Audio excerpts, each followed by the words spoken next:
Hey everybody, what's going on? And welcome back to Dave Does Pools, where I have a clogged impeller inside of this Pentair Superflow. What does a clogged impeller look like?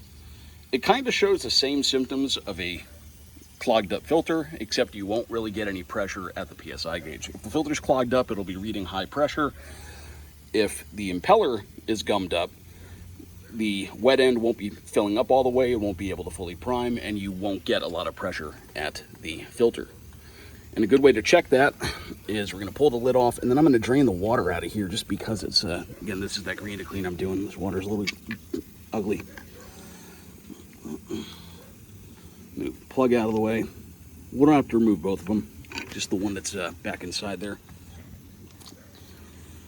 And once that water drains, these little gnats are flying around like crazy in front of me here. Jesus.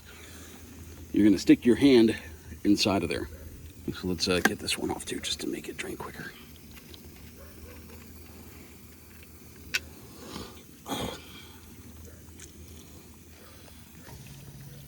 All right, so once you've got the water cleared out of there, you can either take your phone and look in like that and see if you can make out any debris in there.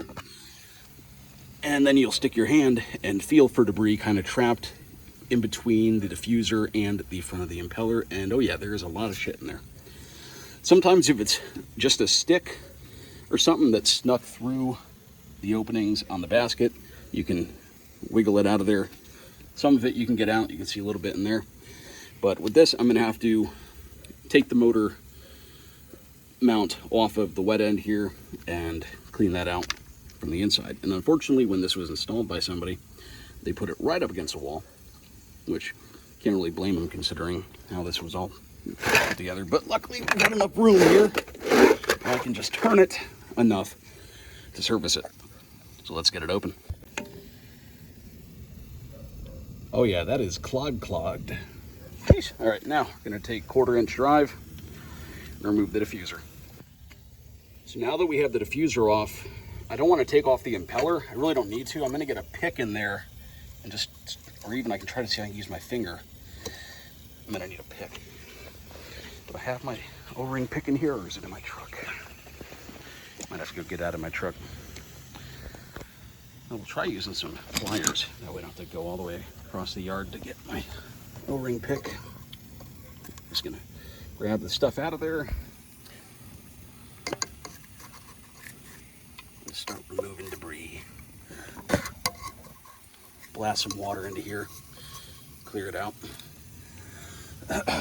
Let's do that next, and we'll get this all put back together. It should be good as new. And FYI, you are going to get soaked doing that, so might be good to bring a towel. Gonna check, make sure we got everything out of there. I think we did. And before we get this reassembled, I'm going to put some more PTFE on the O-rings, the diffuser, and the motor mount here, the seal plate, which, where is my PTFE? That might be in my truck. All right, we've got the pump back together, filled it up with water to get it primed. It's go time.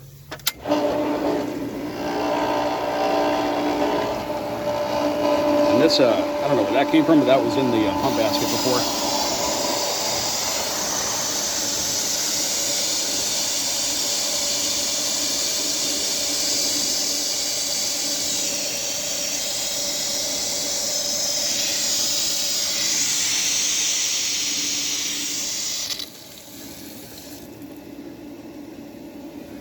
Go.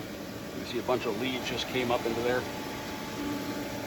So I'm gonna clear that out and get this back up and running. And hopefully we'll have this pool clear by tomorrow. Oh my goodness. I got soaked and now it's humid out, so I'm sweating like crazy. I need a Gatorade. Get this man a Gatorade. Alrighty guys, that's it for this video. Thanks for watching, and hope you enjoyed it. Don't forget to give it a good old thumbs up. And we'll see you next time.